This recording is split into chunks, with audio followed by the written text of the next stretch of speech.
द्वार पर जाते हैं तो बाबा से क्या कहते हैं कि बाबा अब मैं पूरी तरीके से हार गया हूं, अब मैं तेरे सहारे हूं बाबा।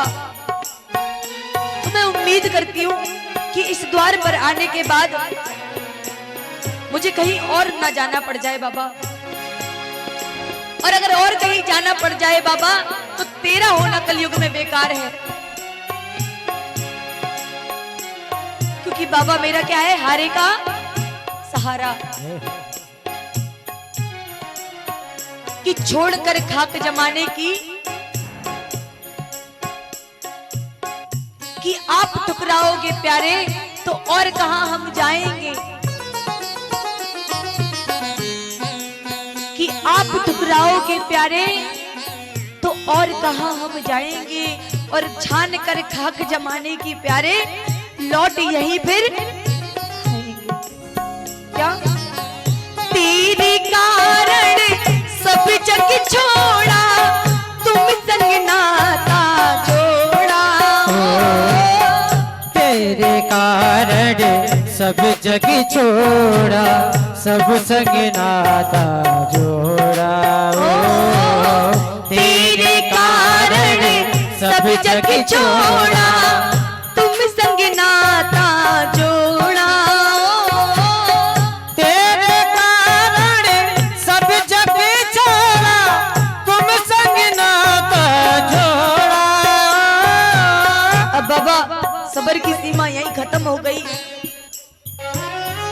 एक बार प्रभु बस ये कह दो, तू मेरा मैं तेरा। एक बार प्रभु बस ये कह दो, तू मेरा मैं तेरा। एक बार प्रभु बस ये कह दो, तू मेरा मैं तेरा। एक बार प्रभु बस ये कह दो, तू मेरा मैं तेरा। और बाबा साची प्रीति, साची प्रीति की रीत निभा दो, ओ मेरे प्रियतम। प्रेम ऐसा हो कि बाबा को आना पड़ जाए, और जो हम बाबा से प्रेम करते हैं वो प्रेम आज सच्चा हो जाए बाबा। साची प्रीत की रीत निभा दो, साची प्रीत की रीत निभा दो, ओ मेरे प्रियतम। तुम हमारे ही रहोगे, ओ मेरे प्रियतम। हम तुम्हारे थे प्रभु जी, तुम हमारे हो, तुम हमारे ही रहोगे, ओ मेरे प्रियतम। ताली से करके भाव के साथ। तुम हमारे थे प्रभु जी, तुम हमारे हो, तुम हमारे ही रहोगे, ऐ मेरे प्रियतम। हम तुम्हारे थे प्रभु जी, तुम हमारे हो, तुम हमारे ही रहोगे, ओ मेरे प्रियतम, ओ मेरे प्रियतम, ओ मेरे प्रियतम, ओ मेरे प्रियतम।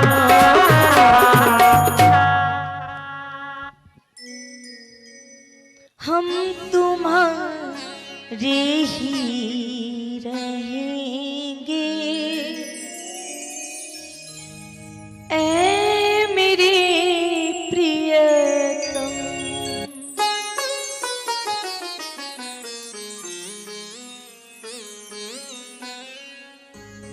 बोलिए सावरिया सेठ की जय हो।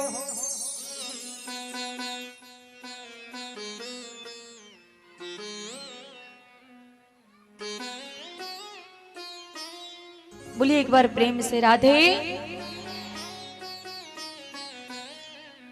इस संसार में हम भगवान का खाते हैं। किसका खाते हैं? सब क्या कहते हैं कि भगवान की वजह से मेरा परिवार चल रहा है। ऑफिस में या फिर घर पे हम नौकरी करते हैं ना, तो दिन भर हम उसकी सुनते हैं जो मालिक होता है। दिन भर अगर वो गलत भी कह देना तो भी पीछे पीछे घूमते हैं उसके। और जो संसार को खिला रहा है, कहते हैं जिसकी खाते हैं उसकी बजाते हैं। तो ये जयकारे में इतनी कंजूसी क्यों? बोलिए राधे, बोलिए राधे।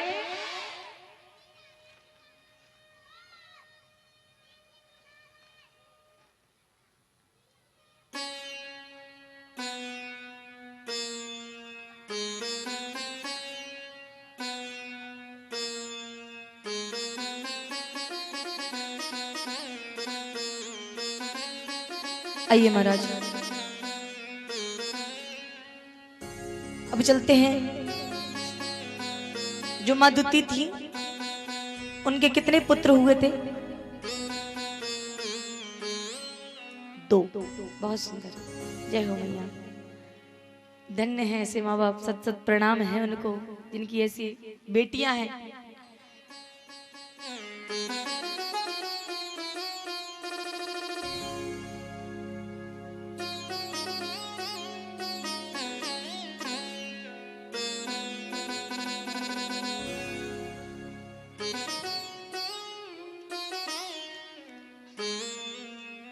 तो वो कौन थे दोनों? राक्षस, दैत्य। श्राप लगा था कश्यप ऋषि। तो हिरण्याक्ष की तो कल मृत्यु हो गई 12 भगवान के द्वारा। महाराज जो हिरण्याकश्यप थे, उन्हें एक वरदान भी था। क्या था? जो आपका पौत्र होगा वो भगवान का परम लाडला होगा। तो यहां पर हिरण्याकश्यप की शादी होती है, विवाह होता है, उनके एक पुत्र पैदा होता है। क्या होता है? पुत्र। और उस पुत्र का नाम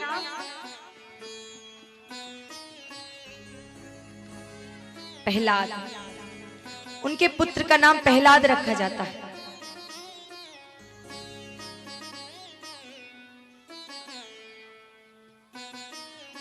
और कयादू से उनकी शादी कराई जाती है, हिरण्याकश्यप की। एक दिन हिरण्याकश्यप कयादू को घर से निकाल देते हैं। घर से निकाल देते हैं तो गर्भ में बालक है। रास्ते में जाते हैं,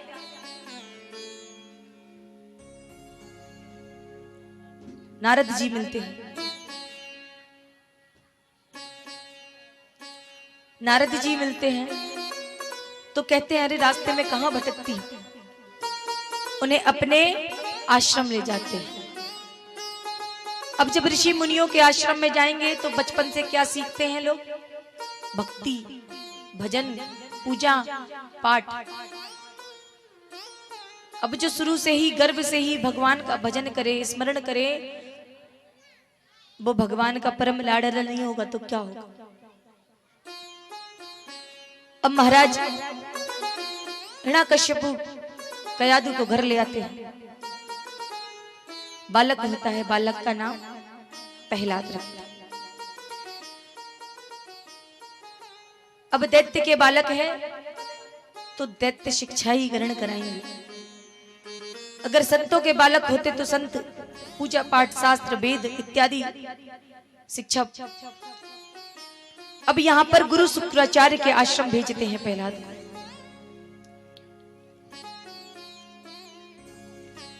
अब वहां पर वो शिक्षा ग्रहण कर रहे हैं। अब यहां पर हिरण्याकश्यप एक दिन तपस्या के लिए बाहर निकल गए, तप करने के लिए। तो एक वृक्ष था, एक वृक्ष के नीचे बैठे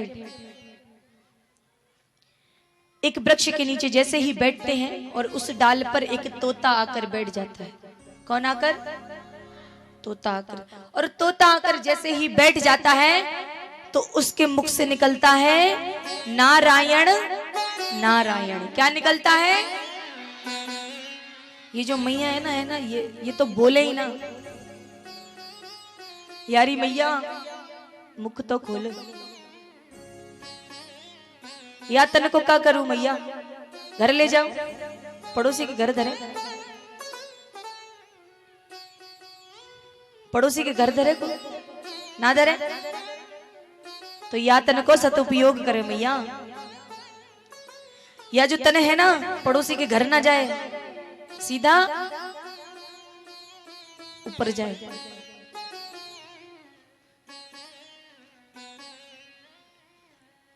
तो महाराज यहां पर तोता ने क्या कहा, और जैसे ही नारायण सुना और हिरण्याकश्यप क्या बोले, अरे ये कहां से दुश्मनों के दूत आकर बैठ गए, आज तो मेरा पूरा दिन खराब कर दिया, सुबह सुबह से मेरे दुश्मन का नाम ले लिया। किसका नाम? दुश्मन का नाम ले लिया, आज तो मेरा पूरा दिन खराब कर दिया। अब मैं कल से बैठूंगा समाधि में, घर वापस आते बड़े क्रोध में है। पत्नी ने पूछा, स्वामी क्या हुआ? हिरण्याकश्यप कहते हैं कि कुछ मत पूछो, आज एक मेरे शत्रु का कोई सेवक आके बैठ गया और कहने लगा और उसका नाम लेकर के मेरा पूरा दिन खराब कर दिया। कयादू ने पूछा कि क्या नाम लिया, क्या हुआ? बोले कुछ मत पूछो। बोले बस आते ही उसने कह दिया नारायण नारायण। अब कयादू ने सोचा इन्होंने अपने मुख से भगवान का नाम लिया, पहली बार इन्होंने अपने मुख से भगवान का नाम लिया। अरे गुस्से में सही पर लिया तो। अब आजकल लोग गुस्सा भी हो जाते हैं भगवान से बहुत जल्दी, अगर कोई सुने नहीं तो फिर देखो जल्दी पार्टियां चेंज कर लेते हैं। शंकर भगवान के पास गए, पूजा अर्चना की नहीं, एक दो दिन ही बीते थे, पूरी नहीं हुई प्रार्थना, हनुमान जी महाराज के पास चले गए। एक भक्त हुआ करते हैं, अब महाराज रोज पूजा करते, रोज वंदन करते, माता रानी की पूजा करते। अब माता रानी ने नहीं दिया, कुछ समय बीता ही था। अब सोचा नहीं, मनोकामना पूरी नहीं हुई, एक काम करते हैं, शंकर भगवान की पूजा करते हैं, इन्हें साइड में रखते हैं, माता रानी की प्रतिमा को साइड में रखते हैं। अब शंकर भगवान की प्रतिमा पूजा अर्चना की बगल में रख दिया। ठाकुर जी लाए, ठाकुर जी को भी बगल में, नहीं सुनी, ठाकुर जी को बगल में रख दिया। अब फिर हनुमान जी की प्रतिमा लाए और रखी और प्रार्थना की, तो वहां पर धूप बत्ती जला के रख दी। अच्छी सी धूप बत्ती लेके आए, बढ़िया सुगंध, बढ़िया सुगंध, बेला चमेली वाली बढ़िया सुगंध आ रही है उसमें से। अब महाराज उसका धुआं ठाकुर जी की तरफ जाने लगा। क्या जाने लगा? धुआं किसकी तरफ? ठाकुर जी की तरफ। तो उन्होंने क्या किया, ठाकुर जी की नाक में रुई लगा दी।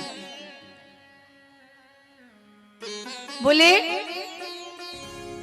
कि इतनी सुगंधित मैं धूप बत्ती लाया हनुमान जी महाराज को लगाने के लिए, और सारा धुआं या ठाकुर सूंगे या ने मेरो काम ना करो, और या जो बैठो बैठो खुशबू सूंगे, ऐसा तो मैं नहीं होने दूंगा,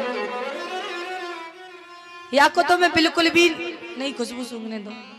दोनों नाक में भगवान के रुई लगा, और जैसे ही रुई लगाई इतना कह करके साक्षात ठाकुर प्रकट, ठाकुर सामने आ गए और बोले, अरे ओ भक्त शिरोमणि तू कहता है मैंने तेरी नहीं सुनी। आज तूने पहली बार मुझे मूर्त ना समझ करके भगवान समझा और तूने मेरी नाक में रुई लगा दी। आज तूने तो मुझे अपना मान ही लिया, इसलिए तो मैं तुझे दर्शन देने आया।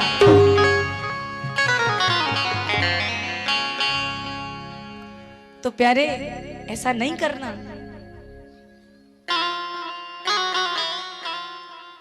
कि गुस्से में आकर के भगवान को भूल जाओ। कभी कभी हम ऐसी वस्तु मांग लेते हैं जो अपने कार्य की नहीं होती। जैसे घर में छोटा बालक कोई ऐसी चीज की जिद कर देता है और माँ बाप जानते हैं ये इसके उपयोग की नहीं है, अगर इसको दूंगा तो नुकसान कुछ कर लेगा, अगर लग गई चोट लग गई, कैंची दे दी तो चोट लग जाएगी, धोखे से लग जाती है ना, तो हम नहीं देते, रोने देते हैं, थोड़ी देर रोएगा चुप हो जाएगा अपने आप। ऐसे ही भगवान से हम कभी कभी ऐसी चीजें मांग लेते हैं जो हमारे जीवन के लिए सही नहीं है, और वो परमात्मा सब जानता है कि मुझे अपने बच्चे को क्या देना है। हम सोचते बहुत कुछ हैं, हम सोचते बहुत कुछ हैं, पर होता वही है जो ईश्वर चाहता है, और ईश्वर कहता है तो कर वही जो मैं चाहता हूं, फिर होगा वही जो तू चाहता है। इसलिए प्यारे अपनी मर्जी से सोचते हैं बहुत कुछ, पर होगा वही जो राम रच रखा। तो ये प्यारे यहाँ पर कयादू ने सोचा कि भगवान ने इन्होंने पहली बार भगवान का स्मरण किया, तो क्यों ना मैं इनकी आज एक माला पूरी करवा दूं भगवान के नाम की। अब सेवकों को भेज दिए कयादू चालाकी से कि जाना और राजा महाराजा से कहना अपने कि आज क्या हुआ। अब प्रजा में से कुछ लोग जाते हैं, पूछे महाराज आज क्या हुआ, आज आप समाधि के लिए गए थे, वापस कैसे लौट आए। बोले अरे क्या बताऊं मैं, आज तो मेरे एक शत्रु का कोई सेवक आकर बैठ गया, उसने मेरा पूरा दिन खराब कर दिया। बोले क्या, बोले क्या दिन खराब कर दिया महाराज, ऐसा क्या हो गया। बोले क्या बता दूं तुम्हें, मैं बस कह नहीं सकता। बोले अरे ऐसा भी क्या हो गया। बोले क्या बताऊं, वो शत्रु ने आकर के मुझसे कह दिया नारायण नारायण। अब धीरे धीरे करके महाराज 105 बार हो गया ऐसे, धीरे धीरे सब पूछे, बड़ा क्रोध आया।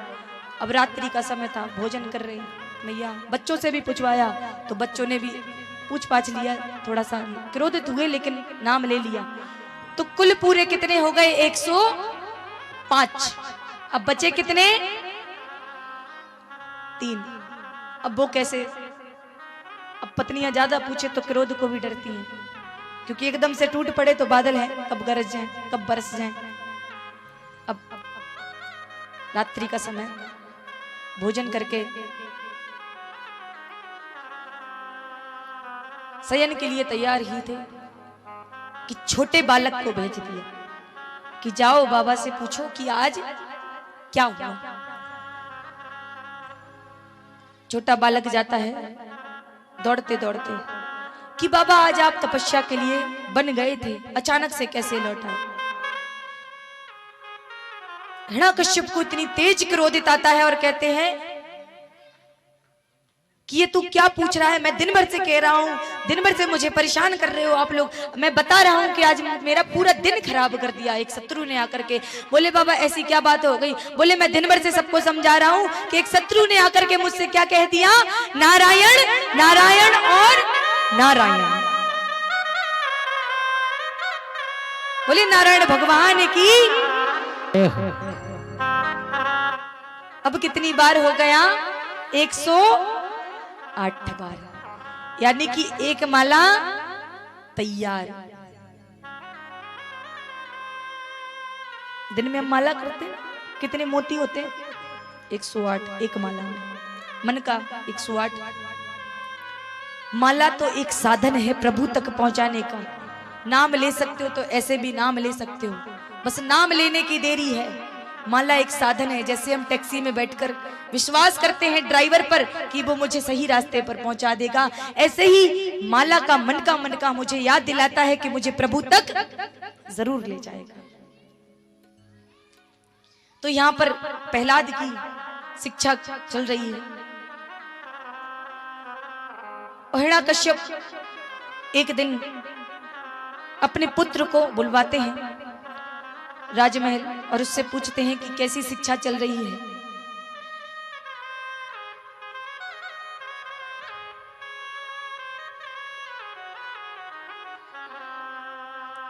तो महाराज जैसे ही प्रहलाद आते हैं और उनसे कहते हैं उनके पिताश्री कि सुनाओ कि क्या ज्ञान चल रहा है गुरुकुल में।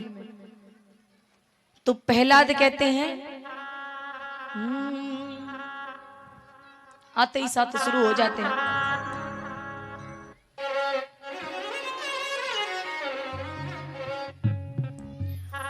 ओम नमो भगवते वासुदेवाय। क्या कहते हैं? क्योंकि उन्होंने बचपन से ही भगवान का स्मरण कर रखा था, सुन रखी थी कथाएं। तो क्या गा रहे हैं? ओम नमो भगवते वासुदेवाय। ओम नमो भगवते वासुदेवाय। ओम नमो भगवते वासुदेवाय। ओम नमो भगवते वासुदेवाय। ओम नमो भगवते वासुदेवाय। ओम नमो भगवते वासुदेवाय। ओम नमो भगवते वासुदेवाय। ओम नमो भगवते वासुदेवाय। ओम नमो भगवते वासुदेवाय। ओम नमो भगवते वासुदेवाय।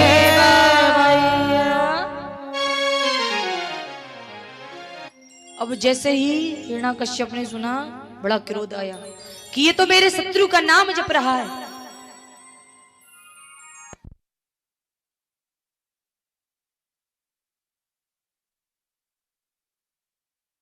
राधे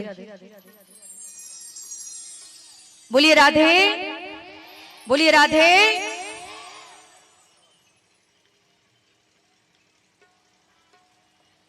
अब महाराज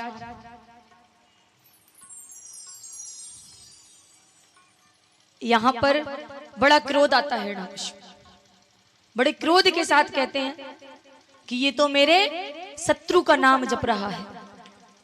गुरु शुक्राचार्य को बुलाते हैं और कहते हैं ये तुमने मेरे बेटे को क्या सिखाया? मैंने तो उसे वहां पर दैत्य शक्तियां सिखाने को भेजा था, या आपने क्या सिखाया उसे?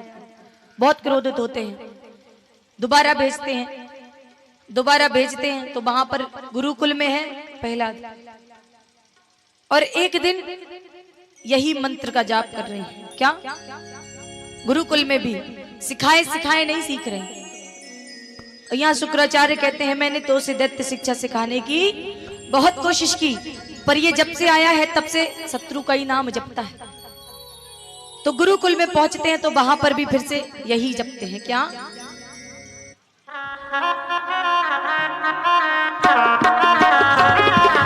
ओम नमो भगवते वासुदेवाय। भगवते वासुदेवाय। ओम नमो भगवते वासुदेवाय। ओम नमो भगवते वासुदेवाय। ओम नमो भगवते वासुदेवाय। ओम नमो भगवते वासुदेवाय। ओम नमो भगवते वासुदेवाय। ओम नमो भगवते वासुदेवाय। यहाँ पर भी जप करने लगे। क्या? ओम नमो। अब यहाँ पर और शिष्य थे, वो भागे भागे दौड़े जाते हैं और गुरुजी से कहते हैं गुरुजी गुरुजी वो प्रहलाद है ना, वो शत्रु का नाम ले रहा है। उससे गुरु जी कहते हैं जाकर कहना यहाँ पर शत्रु का नाम नहीं लेना। और जो शिष्य थे वो भी जाते हैं और जैसे ही प्रहलाद के पास पहुंचते हैं और ये स्वर सुनते ही कानों में जैसे ही पड़ता है ओम नमो भगवते वासुदेव। ओम नमो भगवते वासुदेवाय। ओम नमो भगवते वासुदेवाय।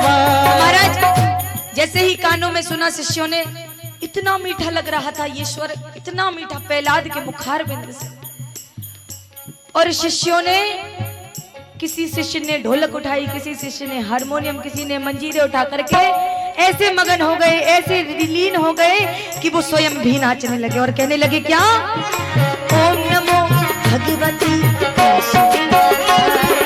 ओम नमो भगवते वासुदेवाय। ओम नमो भगवते वासुदेवाय। अब यहाँ पर सारे शिष्य नाच रहे हैं और प्रहलाद बीच में खड़े होकर के, मग्न होकर के, सराबोर होकर के भक्ति में गाते हैं क्या? ओम नमो भगवते वासुदेव। ओम नमो भगवते वासुदेवाय। ओम नमो भगवते वासुदेवाय। ओम नमो भगवते वासुदेवाय।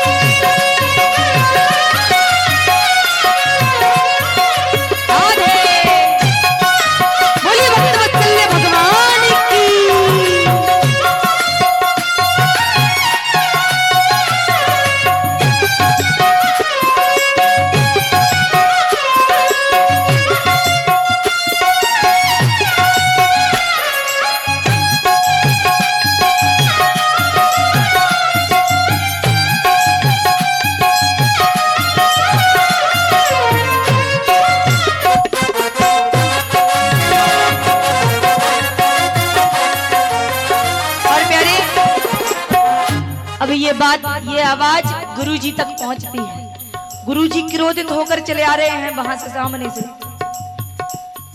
और जैसे ही गुरुजी आते हैं, मुंह से एक शब्द बाहर नहीं आता।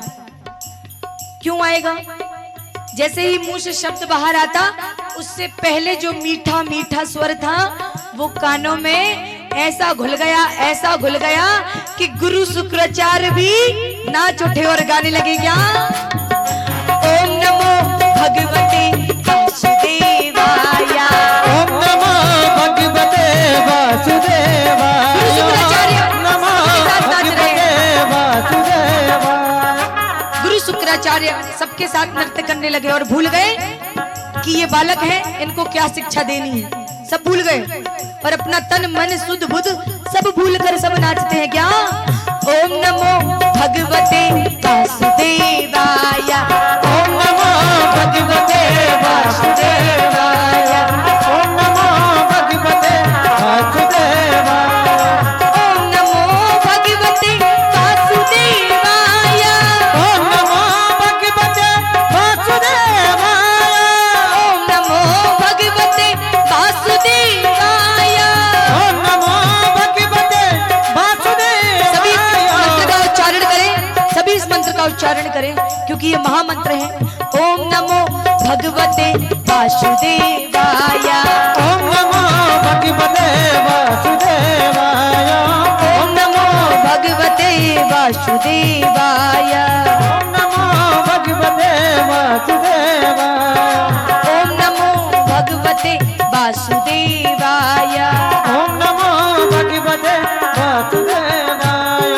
वासुदेवाय वासुदेवाय वासुदेवाय।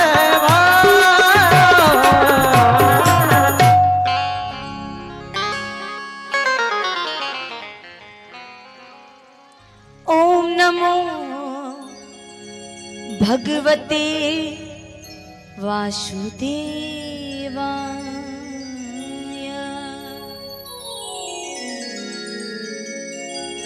बोलिए भक्त वत्सल्य भगवान की जय। महाराज ऐसे मगन होकर नाचे गुरु शुक्राचार्य महाराज। और जैसे ही होश में आते हैं, बुद्धि पर ऐसा होश आया और कहने लगे कि मैं ये क्या कर रहा हूं। सारे बालकों को रोकते हैं, अरे ठहरो ठहरो, ये क्या कर रहे हो, ये शत्रु का नाम है, इसको नहीं लेना है। अब महाराज शिक्षा पूरी होती है, यहाँ पर प्रहलाद को बुलाते हैं फिर से। हिरण्यकश्यप महल बुलाते हैं वापस और कहते हैं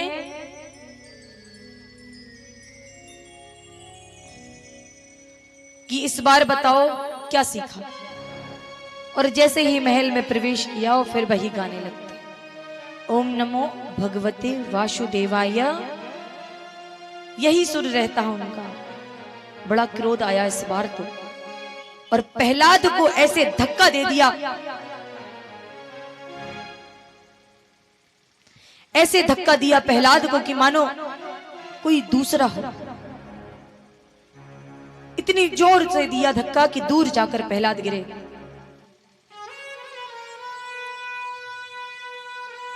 अब महाराज इतना क्रोध आया हिरण्यकश्यप को, कहते हैं कि इसको मरवा दिया जाए, क्योंकि ये मेरे शत्रु का नाम ले रहा है, और जो मेरे राज्य में रहेगा वो सिर्फ मेरा नाम लेगा, मेरे शत्रु का नहीं।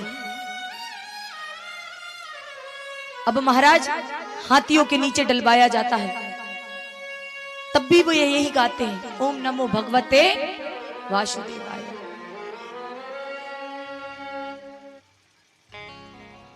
उन्हें महाराज एक खोलते हुए कढ़ाई में तेल उबल रहा है, उसमें रखते हैं। उसमें भी वे यही उच्चारण करते हैं, क्या, ओम नमो भगवते वासुदेवाय। बहन को बुलाते हैं, किसको, होलिका को, और उनकी गोद में बिठाते हैं और आग लगाते हैं। उसमें भी वे यही उच्चारण करते हैं, क्या, ओम नमो भगवते वासुदेवाय। अब महाराज बहुत कोशिश करते हैं, तब कहते हैं कि दिखा तेरा नारायण कहां है, मिलना चाहता हूं मैं उसे, दिखा तेरा नारायण कहां है। अगर तेरा नारायण सच में है तो उससे कह कि मुझसे आकर युद्ध करे।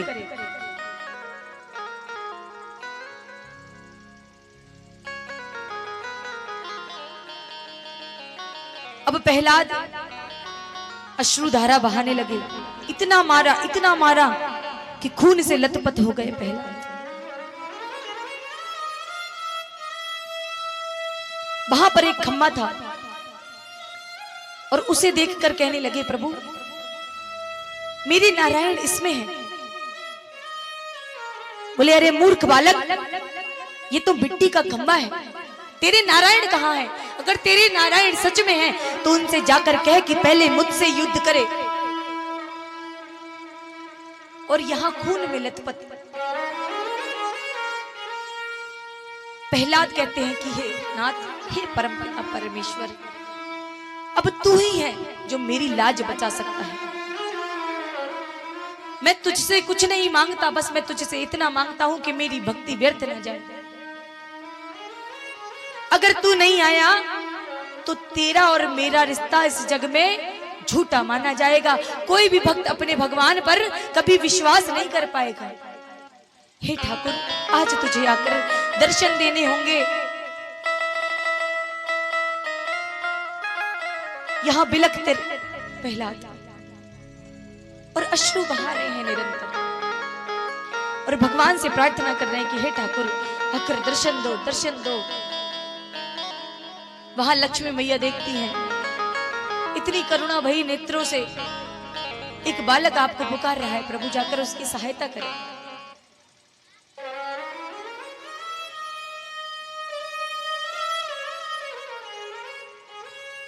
और जब ज्यादा ही रोने लगते हैं, ज्यादा ही करुणा आ जाती है प्रहलाद में, जब कहने लगते हैं कि कोई भी भक्त आप पर विश्वास नहीं करेगा, क्योंकि ये विश्वास की बात है कि एक खम्मे में भगवान प्रकट हो जाएं। कहते हैं कड़कड़ में भगवान का वास होता है।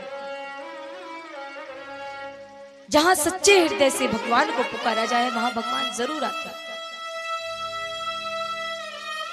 जैसे ही करुणा भई नेत्रों से अश्रु देखते हैं प्रभु, और प्रभु नारायण उस खंबे से एक नरसिंह रूप में अवतार लेते हैं।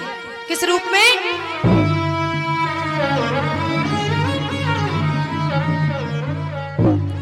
जो कि नारायण भगवान का स्वरूप सर वो शेर का है और जो शरीर है वो मनुष्य का है। तो भगवान नरसिंह रूप में अवतार लेते हैं। बोलिए नरसिंह भगवान की जय हो। अब महाराज यहां पर जैसे ही भगवान नरसिंह रूप में अवतार लेते हैं तो हिरण्याकश्यप से युद्ध करते हैं, और हिरण्याकश्यप से यहां युद्ध करने लगे भगवान।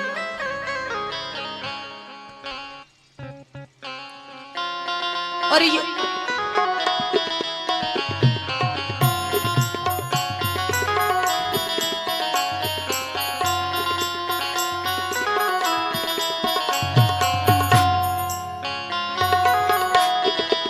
यहां पर युद्ध करने लगे, एक दूसरे से युद्ध करते, एक दूसरे पर वार करने लगे।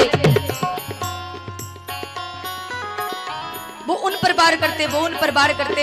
और यहाँ हिरण्याकश्यप को वरदान था क्या? उन्होंने तपस्या कर रखी थी और ब्रह्मा जी से वरदान मांग रखा था क्या? कि ना मैं दिन में मरूं, ना रात में मरूं, ना अंदर मरूं, ना बाहर मरूं, ना इन पूरे 12 महीनों के अंदर मरूं, ना अस्त्र से मरूं, ना शस्त्र से मरूं, ना दैत्य से मरूं, ना देवता से मरूं। अब महाराज यहाँ पर जब वरदान प्राप्त हो गया तो अमर, फिर भगवान ने एक 13वां महीना बनाया। कौन सा? जिसे हम कहते हैं पुरुषोत्तम मास, कहते हैं ना पुरुषोत्तम मास, जो 3 साल में एक बार पड़ता है। अब महाराज यहाँ पर पुरुषोत्तम का मास बनाया, और भगवान को जैसे ही क्रोध आया उस समय एक पुरुषोत्तम मास बनाया, और उस मास में भगवान ने ना तो अंदर मारा, ना बाहर मारा, ना अस्त्र से, ना शस्त्र से, ना दैत्य ने, ना देवता ने, और ना रात थी ना दिन था, मध्य रात्रि का समय। और भगवान ने बीच चौखट पर रख करके अपनी जंघा पर रखा और दोनों हाथों से अपने नाखूनों से हिरण्याकश्यप के छाती को फाड़ दिया।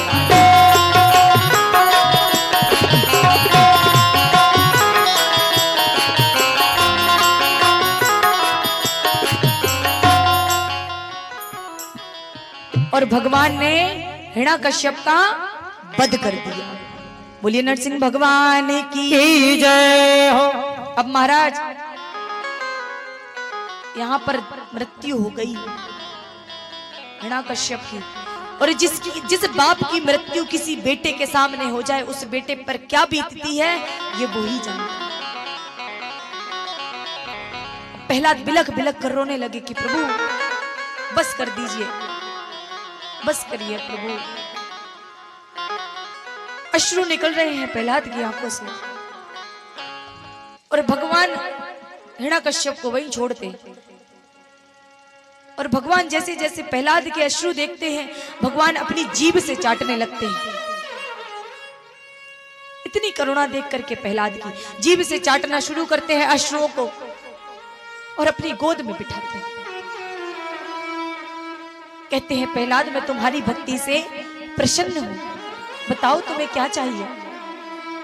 प्रहलाद ने कहा रोते वक्त कि हे नाथ परम पिता परमेश्वर मुझे कुछ नहीं चाहिए, बस मुझे वरदान दो कि मेरे पिता ने जितने पाप किए हैं, जितने अधर्म काम किए हैं, बस उन्हें मुक्ति प्राप्त हो। क्या हो? सदगति प्राप्त हो। सोचो जिस घर में ऐसा बालक हो जो अपने पिता की, अपने कुल की सदगति मांगे, वो कितना सौभाग्यशाली होगा। बोले मुझे कुछ नहीं चाहिए। तब भगवान ने कहा जिस घर में ऐसा बालक हो वो एक कुल को नहीं पूरे अपने 7 पीढ़ियों को तारता है। जा मैं तुझे वरदान देता हूं कि तेरे पिता को सदगति प्राप्त हो। अब महाराज यहां पर प्रहलाद को भगवान चुप कराते हैं और उन्हें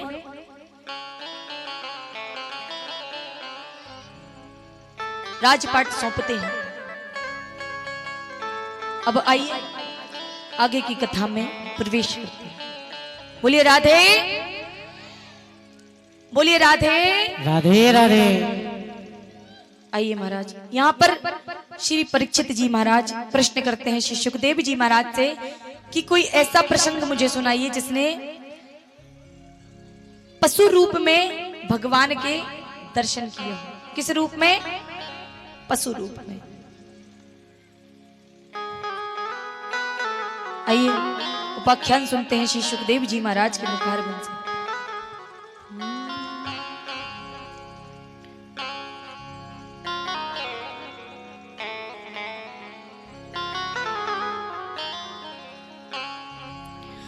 आसीद गिरवरो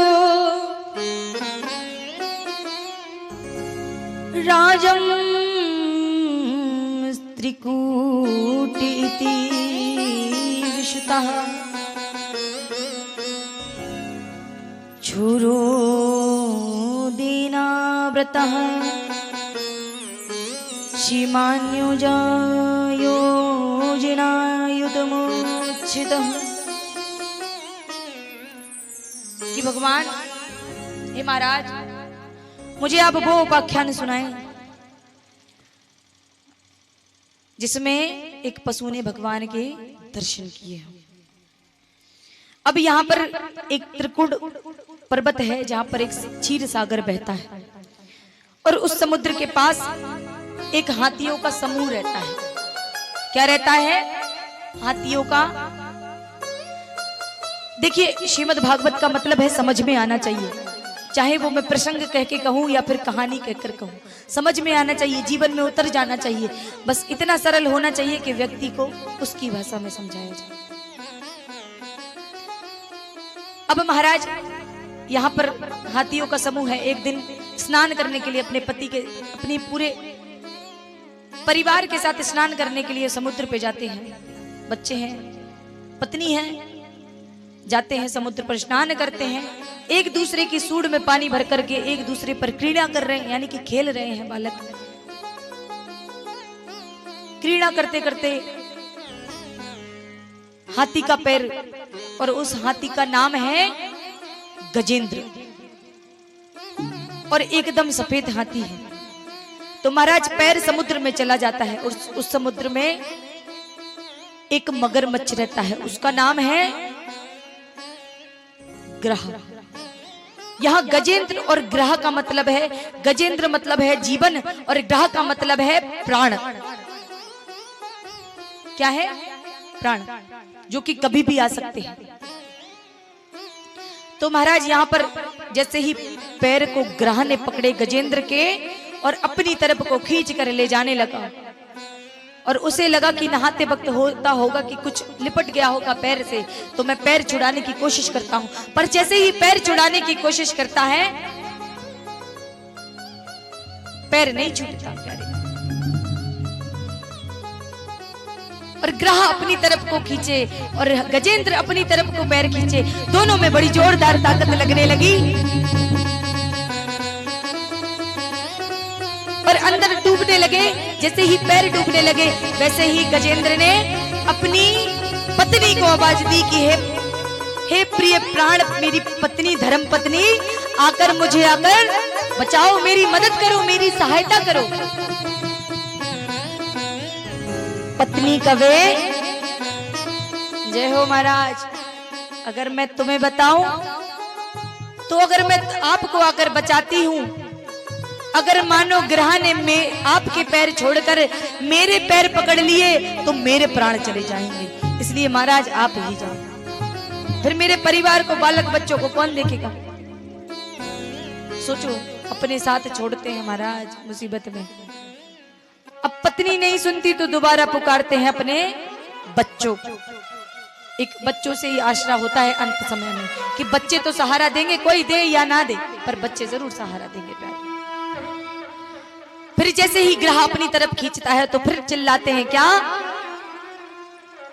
अरे ओ पुत्र पुत्रियां, मुझको आकर बचाओ। मैंने तुम्हारे जीवन को पालने के लिए क्या क्या नहीं किया, अपना सब कुछ कुर्बान कर दिया मैंने तुम्हें सजाने के लिए, तुम्हें पढ़ाने लिखाने के लिए, तुम्हें अच्छी जीवन देने के लिए। आकर मेरे प्राण बचाओ, मेरी सहायता करो, मेरी मदद करो। अब बच्चे कहें कि बाबा आप तो बूढ़े हो गए, आपकी तो जाबे की बेरा है, सो आप जाओ, हमारी तो अभी पूरी जिंदगी पड़ी है, अभी ब्याह भी नहीं हो, पूरी जिंदगी देखनी है, तो हम क्यों अपने प्राण संकट में डालें। बाबा आप ही जाओ। जब अंत समय में कोई काम नहीं आया तब कौन काम आया? परमपिता परमेश्वर, वही काम आता है। जब ये जग आपका साथ छोड़ दे तब हम हार कर अपने बाबा के द्वार पर जाते हैं। तो वहीं से गजेंद्र आवाज लगाता है कि हे नारायण, हे परमपिता परमेश्वर, अब इस संसार में मेरी सहायता करने वाला कोई नहीं है प्यारे, अब तू ही आकर मेरे प्राणों की रक्षा कर। अब जैसे ही भगवान के कानों में भनक पड़ती है, भगवान भोजन के लिए बैठते ही हैं अपनी लक्ष्मी मैया के साथ, और जैसे ही भगवान करुण दया सुनते हैं गजेंद्र की कि कोई भक्त मुझे पुकार रहा है, और जैसे ही करुण दया सुनते हैं भगवान दौड़े दौड़े भागने लगते हैं, और जैसे ही भागने लगते हैं लक्ष्मी मैया पीछे से चिल्लाती है, क्या? अरे हे स्वामी, सवारी तो लेकर जाओ। और सवारी पर सवार होते हैं, बोले अरे चलो चरण पादुका तो पहनो, और अगर जा रहे हो तो इतनी मध्य रात्रि को क्यों जा रहे हो, सुबह चले जाना, कोई जरूरी काम है क्या? भगवान किसी की नहीं सुनते। जब भक्त पुकारता है ना सच्चे हृदय से, तब सिर्फ भक्त की सुनते हैं प्यारे। और ना तो पैरों में चरण पादुका है, और गरुड़ सवारी ले भी ली तो मानो उतर गए गरुड़ से, ऐसा लग रहा है, ऐसा प्रतीत हो रहा है कि गरुड़ भी बहुत धीरे चल रहा है प्यारे, और नंगे पैर उतरकर खुद भागने लगे भगवान भक्त की रक्षा करने के लिए। ऐसे दयानिधि, ऐसे करुणानिधि कि जो पैरों में चरण पादुका तक नहीं है प्यारे, और गरुड़ की सवारी तक नहीं है, और जब गरुड़ की सवारी की तो उतर गए उससे, और कह रहे हैं कि मानो ऐसा लगता है कि गरुड़ बहुत धीरे चल रहा है, और ऐसे ही नंगे पैर भागने, और जैसे ही नंगे पैर भागे और नीचे आए, और जैसे ही अपना सुदर्शन चक्र चलाया तो सबसे पहले उस ग्रह को मारा।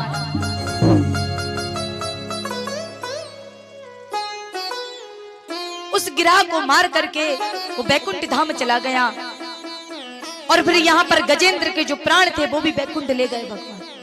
और जाकर के बैकुंठ में गजेंद्र ने देखा कि भगवान ने जिस ग्रह को मारा था उसी ग्रह को भगवान ने अपना बैकुंठ का द्वारपाल बना दिया। और जैसे ही द्वारपाल बना दिया और जाकर के देखा कि द्वारपाल बन गया वो ग्रह, तो भगवान से गजेंद्र कहते हैं कि भगवान, इसी के कारण तो मेरी मृत्यु हुई, इसी के कारण मेरे प्राण संकट में आए, और आपने इसको बैकुंठ का अधिकारी बना दिया। तब भगवान कहते हैं कि जो भक्त, जो भी मनुष्य मेरे भक्त के चरणों को पकड़ लेता है उसका कर्तव्य बढ़ जाता है, और मेरी जिम्मेदारी और बढ़ जाती है। भक्त को बाद में, और भक्त के चरण पकड़ने वाले को मैं पहले तारता हूं और भक्त को बाद में तारता हूं। जिसने भक्त के पैर पकड़े हों तो भगवान उसको आकर पहले तारता है और उस भक्त को बाद में पार लगाता है। तभी कहते हैं कि गुरु बनाओ, गुरु बनाओ, गुरु के चरण पकड़ो। महाराज आकर कितनी बार भगवान ने सबके प्राणों को बचाया, क्या कितनी ही बार दयानिधि ने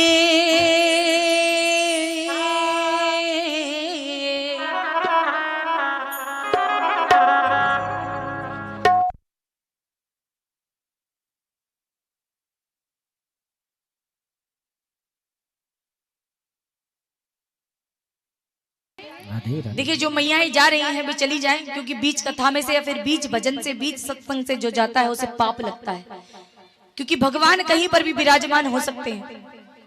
तो आज मेरे ठाकुर का जन्म है, तो सभी उत्साह के साथ बैठे। आइए। कितनी ही बार दयानिधि ने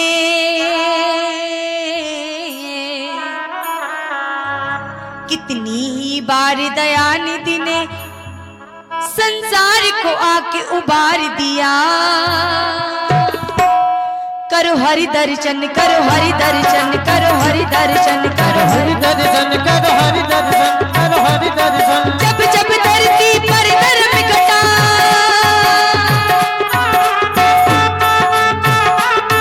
जब जब धरती पर धर्म घटा, प्रभु ने आके अवतार लिया। करो हरि दर्शन, करो हरि दर्शन, करो हरि दर्शन, करो हरि दर्शन, करो हरि दर्शन, करो हरि दर्शन। कितनी ही बार दयानिधि ने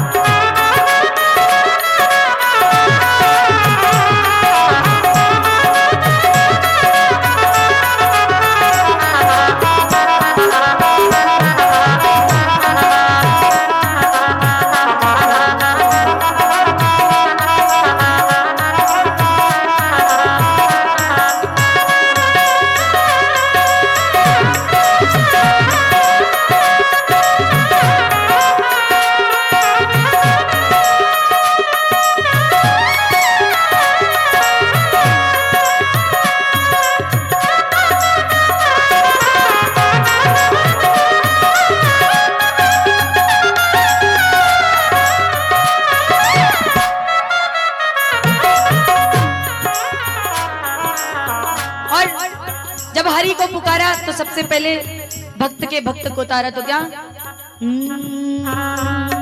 पकड़ लो हाथ बने बारी, नहीं तो डूब जाए।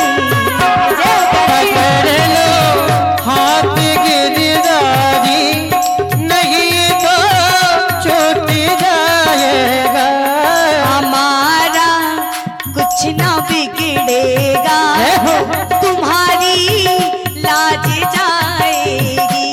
हमारा कुछ न जाएगा, तुम्हारी लाज जाएगा। जो हाथ पकड़वाना चाहता है हाथ ऊपर करके ताली सेवा करते हो, नाचते हो, झूमते हुए। पकड़ लो हाथ बने बारी, नहीं तो डूब जाएंगे। पकड़ लो हाथ गिरधारी, नहीं तो छूट जाएगा। हमारा कुछ ना बिगड़ेगा, तुम्हारी लाज जाएगी। हमारा कुछ न बिगड़ेगा, तुम्हारी लाज जाएगी। तुम्हारी लाज जाएगी, तुम्हारी लाज जाएगी, तुम्हारी लाज जाएगी, तुम्हारी लाज जाएगी, तुम्हारी लाज जाएगी।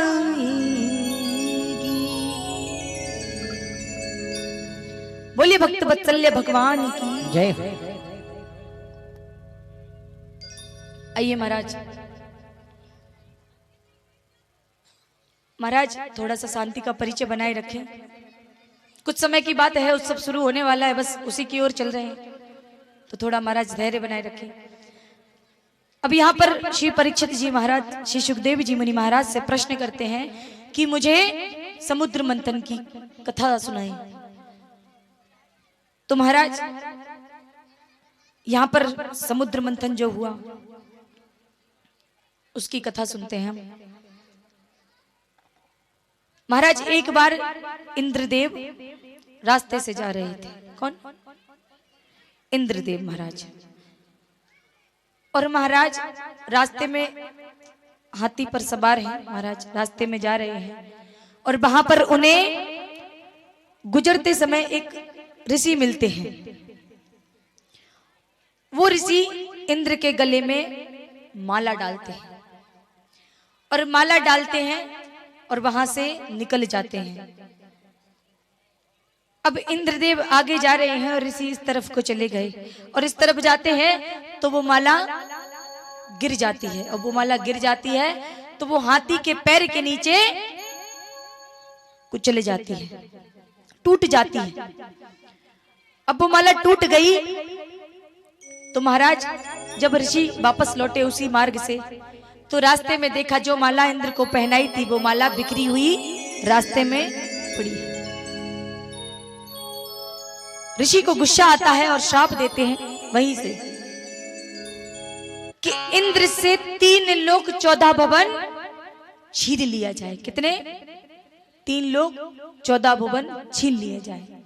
अब महाराज वहां पर दैत्य गुरु शुक्राचार्य खड़े थे, तो ये बात उनके कानों में पड़ जाती है, और उनके कानों में जैसे ही पड़ती है वो दौड़ते दौड़ते जाते हैं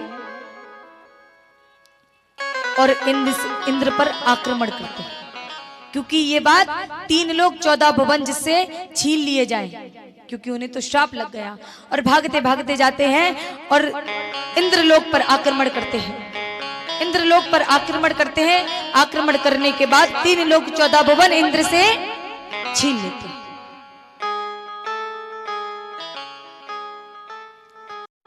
अब महाराज सब परेशान हो गए, यहाँ देवतागण परेशान होने लगे।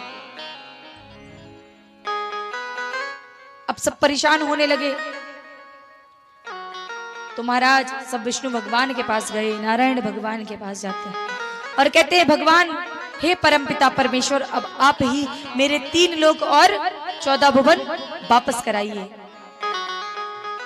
तब भगवान कहते हैं देखो 3 लोक 14 भुवन तो आपसे छीन लिए गए हैं, जहां पर शक्ति काम ना करे वहां पर बुद्धि का प्रयोग करना चाहिए।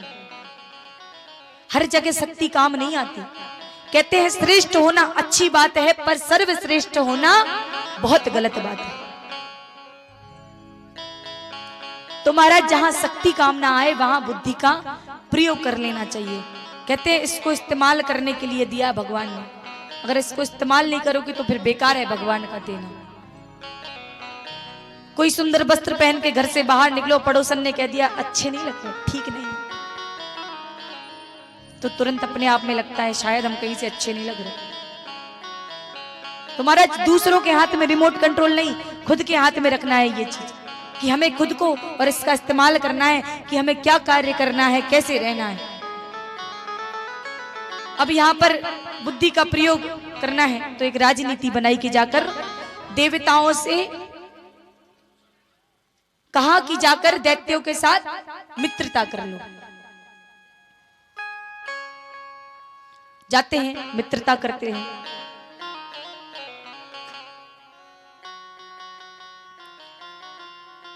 और मित्रता कर लेते हैं तो एक योजना बनाते हैं समुद्र मंथन की। किसकी? समुद्र मंथन की। तो उनसे कहना जब समुद्र मंथन आरंभ हो, जो नाग है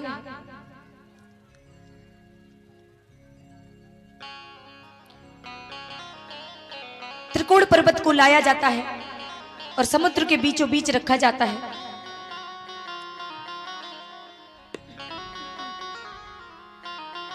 अब महाराज यहां पर सारे देवतागण आ गए, दैत्य आ गए। अब भगवान ने कहा था कि जब समुद्र मंथन आरंभ हो तब दैत्यों से कहना कि मुख की तरफ हम लगेंगे और पूंछ की तरफ आप हो जाना। कहते हैं जिस इंसान से जो कुछ कहो ना तो वो उसका विपरीत करता है, मनुष्य का स्वभाव होता है ऐसा। अगर उससे सीधी बात कहो ना तो वो आपके विपरीत चला जाएगा। तो महाराज यहां पर दैत्यों से कहा कि मुख की तरफ देवता होंगे और पूंछ की तरफ दैत्य होंगे। तब राक्षस कहने लगे, दैत्य कहने लगे, अरे ये नारायण बहुत चालाक है, इसने जरूर कोई ना कोई चालाकी की होगी। मुख से कुछ ना कुछ तो बाहर आएगा, अमृत बाहर आएगा मुख से, इसलिए ये मुख की तरफ लगे। बड़े चालाक हैं ये देवता। तो दैत्य बोले 3 लोक 14 भुवन के अभी राजा कौन है? हम। तो चलेगी किसकी? हमारी। तो हम मुख की तरफ लगेंगे, आप सभी देवता लोग पूछ की तरफ लगेंगे। तब भगवान ने कहा ये बात तो सच है, राजा तो आप ही हैं महाराज, अभी 3 लोक 14 भुवन के। कोई बात नहीं, हम आपकी बात स्वीकार करते हैं, आप मुख की तरफ आ जाइए और हम पूछ की तरफ आते हैं। जैसे ही ये समुद्र मंथन आरंभ होने लगता है और एक दूसरे की तरफ खींचने लगते हैं, तो वो जो पर्वत है वो डूबने लगता है। तब भगवान कच्छप अवतार ले लेते हैं। किसका अवतार? कच्छप अवतार लेते हैं भगवान, और उस पर्वत के नीचे उस धरातल को अपनी पीठ पर रखते हैं और फिर से समुद्र मंथन आरंभ होने लगता है। और जैसे ही समुद्र मंथन आरंभ एक बार खींचते हैं और दूसरी बार खींचते हैं, तो दूसरी बार में जैसे ही जब सांप को खींचा जाएगा और उसका पेट दबता है, तो वैसे ही मुख की तरफ से विष निकलता है। और जैसे ही विष निकला, तो जिस तरफ मुख की तरफ राक्षस लगे थे, तो आधे तो विष के कारण ही मूर्छित हो जाते हैं। अब जो विष था वो तो निकल गया, उससे तो आधे दैत्य तो वैसे ही मारे गए विष के कारण।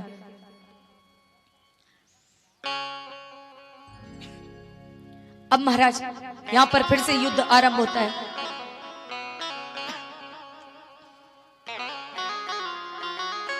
फिर कहते हैं अब हम मुख की तरफ नहीं, पूछ की तरफ लगेंगे और आप मुख की तरफ। फिर से समुद्र मंथन आरंभ होता है और समुद्र मंथन आरंभ करने लगते हैं। और जैसे ही आरंभ करते हैं, तो वो विष निकलता है। समुद्र मंथन से विष निकला, गाय निकली, देवता निकले,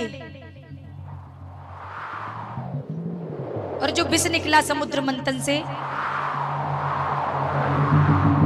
तब सारे देवतागण परेशान। अब बोले इस विष का क्या करें? देवता भी नहीं लेंगे और दैत्य भी नहीं लेंगे। बोले अब क्या करें? बोले किसके पास जाएं? किसके पास जाएं? भगवान का काम है सृष्टि रचना, और विष्णु जी का काम है मुक्ति देना, और महादेव का काम है काल का निवारण करना। जो काल का काल महाकाल हो, उसके पास चलते। महाराज विष लेकर के पहुंचे, विष का कलश लेकर के पहुंचे। बोले महाराज अब इसको आप ही ग्रहण कर सकते हैं। अब गौरा मैया के साथ विराजमान है यहाँ भोले बाबा। बोले ये देवतागण बहुत चालाक है। बोले अमृत निकला तो खुद ने ले लिया, और ये जो विष निकला वो आपको देने आ गया। अरे वाह।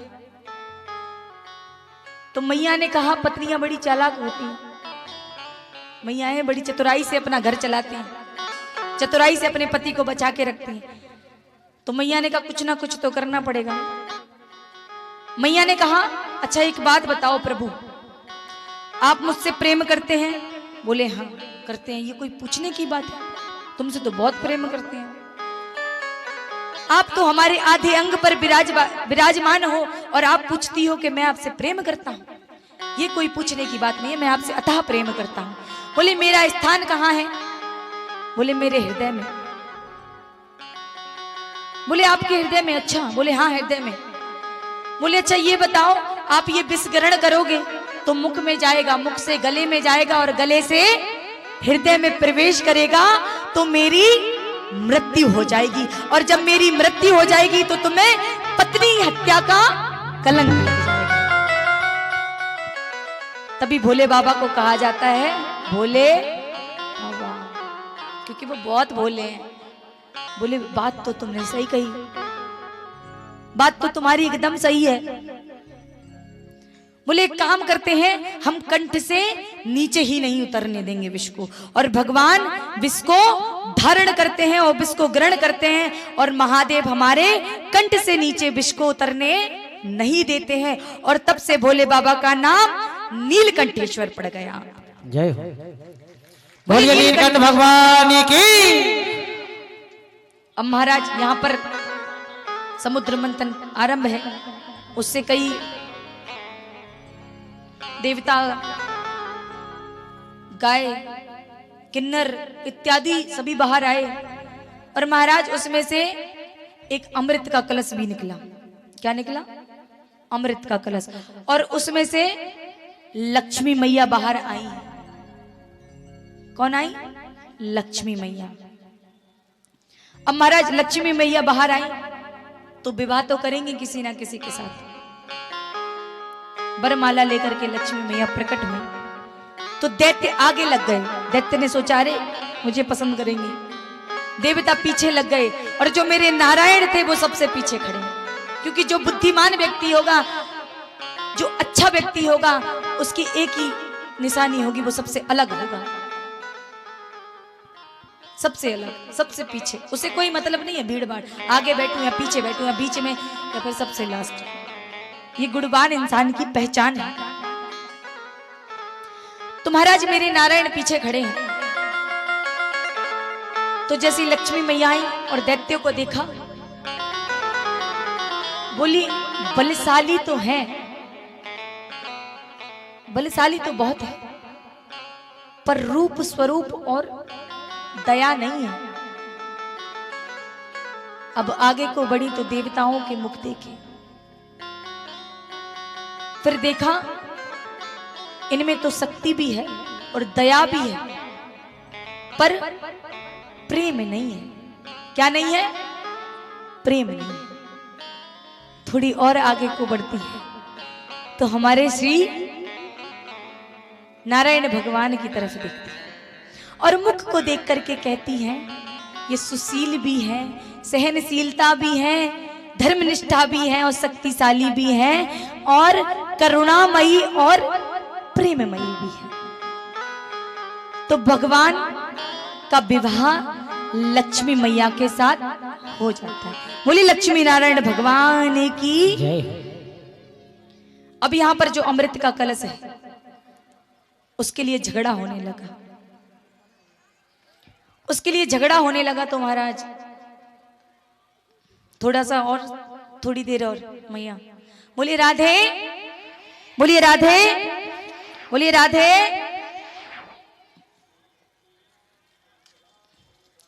अब महाराज उस अमृत के चक्कर में झगड़ा होने लगा। अब वो 3 लोग 14 भुवन के राजा भी कौन है? दैत्य। तो दैत्य के पास गया अब भगवान ने सोचा अगर ये पी लेंगे तो ये अमर हो जाएंगे, इसलिए कुछ ना कुछ तो करना पड़ेगा। तब भगवान मोहिनी अवतार लेते हैं। क्या लेते हैं? मोहिनी अवतार। इतने सुंदर हैं भगवान, मानो इंद्रलोक की 100 अप्सराएं मिला दो तो इतने सुंदर लग रहे हैं, इतने सुंदर हैं मोहिनी अवतार में। अब भगवान आते हैं, नृत्य करते हैं मोहिनी अवतार में और वो कलश लेते हैं अमृत का। अमृत के कलश के जैसा एक मदिरा का कलश भी लेते हैं। तो जो मदिरा का कलश था वो भांति अमृत के कलश जैसा। अब नृत्य करते और जो नृत्य में नाचते, अब महाराज राक्षस लोग, जो राक्षस हैं, सबको भगवान अमृत ना दे करके मदिरा पान कराने लगे। एक एक से सबको मदिरा पान कराया और सबको मदिरा पान कराया तो वे मदहोश होने लगे और देवताओं को अमृत पान कराने लगे। लेकिन एक दैत्य को पता लग गया कि भगवान हमारे साथ छल कर रहे हैं, तो उसने जाकर के देवताओं की श्रेणी में पीछे लग के अमृत पान कर लिया। और जब तक भगवान को यह बात पता चलती, भगवान ने जैसे ही सुदर्शन चक्र चलाया और अमृत अपना पान असर कर चुका था और पृथ्वी पर जाकर 2 हिस्सों में गिर जाते हैं और उस दैत्य के 2 टुकड़े हो जाते हैं। उसका नाम राहु और केतु। तो महाराज अभी भी वापस नहीं है 3 लोग 14 भुवन। आक्रमण करते हैं मदहोशी में। अब भक्त देवताओं ने यहाँ अमृत पान कर लिया, अब झगड़ा करते हैं, बेहोश हैं, छीन लिए जाते हैं 3 लोक 14 भुवन। बोले ठीक, आइए।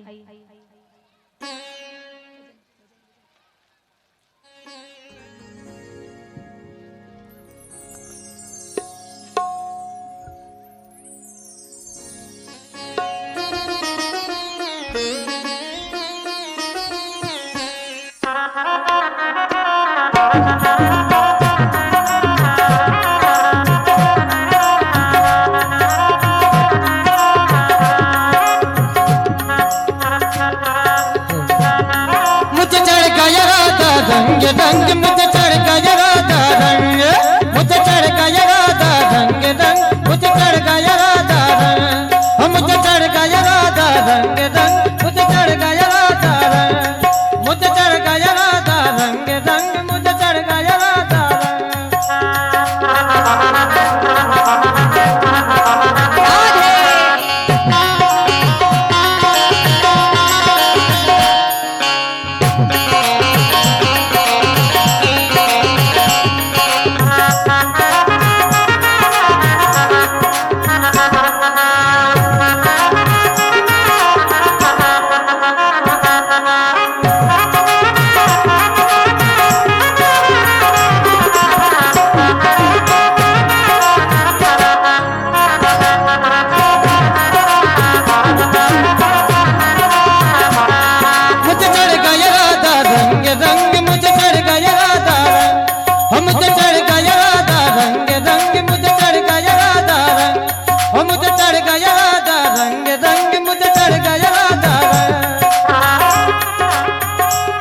श्री राधा नाम का रंग रंग, श्री राधा नाम का रंग रंग, श्री राधा नाम का रंग रंग, श्री राधा नाम का रंग रंग, गुर करो न कोई रंग। मुझे चढ़ गया राधा रंग रंग, मुझे चढ़ गया राधा रंग, मुझे चढ़ गया राधा रंग रंग, मुझे चढ़ गया राधा रंग।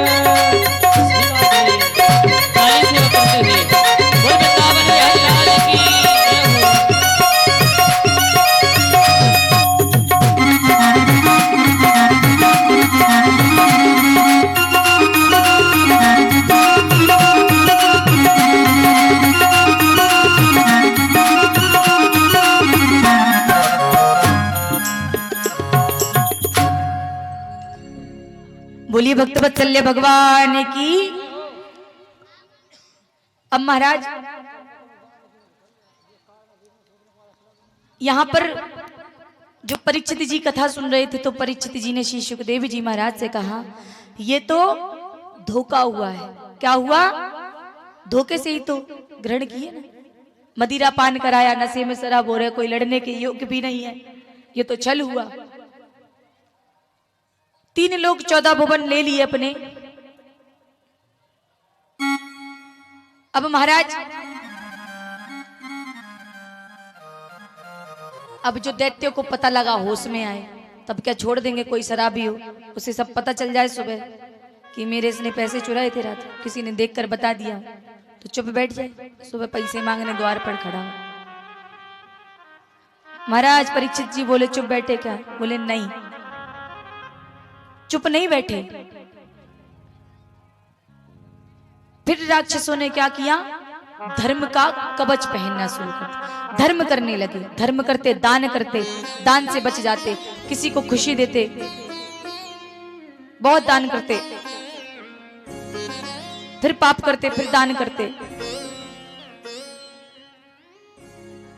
बोले भगवान ऐसे कैसे? अब महाराज एक राजा थे, वो राजा कौन? राजा बलि। सबको मार दिया भगवान ने सिवाय राजा बलि के, क्योंकि वो बहुत दानी है, बहुत दानी, इतना दान करता और पाप भी करता, पर दान जरूर करता।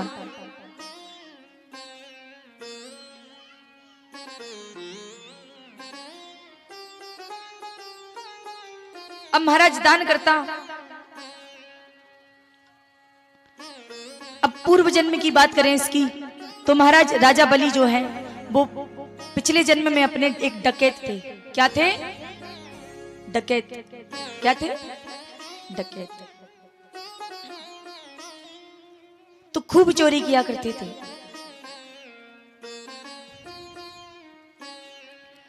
चोरी किया करते तो एक दिन पता लग गया कि एक सेठ जी बहुत सा खजाना लेकर के इस रास्ते से गुजरेंगे। तो खाना पीना बांध लिया और बोले क्या पता देरी हो गई तो भोजन भी कर लेंगे वहीं रास्ते में। अब जाते हैं, बीच जंगल में बैठते हैं और पता लगता है कि राजा यहीं से गुजरेंगे। बोले लगता है काफी समय हो गया है, उन्हें थोड़ा विलंब हो सकता है, तब तक मैं क्यों ना हो भोजन कर लूं। और भोजन करने के लिए जैसे ही बैठता है एक भूखा कुत्ता वहां पर आ जाता है और वो डकैत की तरफ देखने लगता है। तो राजा बलि ने सोचा भूखा होगा इसलिए देख रहा है, क्योंकि अगर कोई भूखा व्यक्ति अपने पास भी आ जाए तो हम अपना आधा हिस्सा उसे जरूर खिलाते हैं। तभी कहते हैं कि थाली में झूठा भोजन नहीं छोड़ना चाहिए, जितना खाओ उतना ही लो। महाराज अब 2 रोटी थी तो एक रोटी कुत्ते को खिला दी और दूसरी रोटी खुद खाने लगे।